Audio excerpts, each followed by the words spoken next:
Mixed by Anil Yadav. Kamlesh Nepal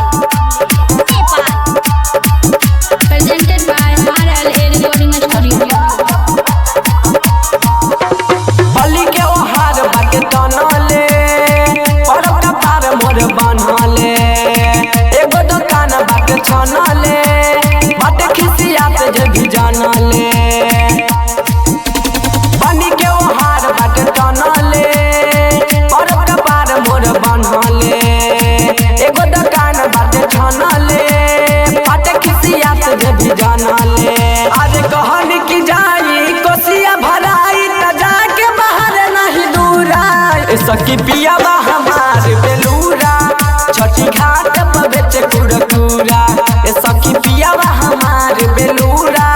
छठी घाट पर बेचे कुरकुरा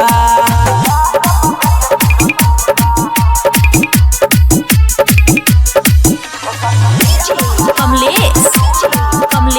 नेपाल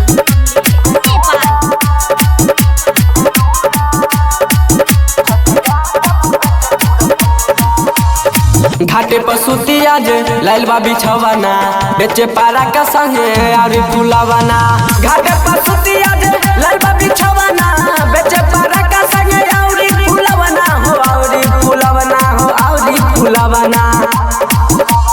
बात न बस वाला 5 और 10 वाला लइले पॉकेट पूरा ये सखी पियावा हमार बेलूरा छठी घाट पर बेचे कुरकुरा ये सखी पियावा हमार बेलूरा छठी घाट पर बेचे कुरकुरा कमलेश नेपाल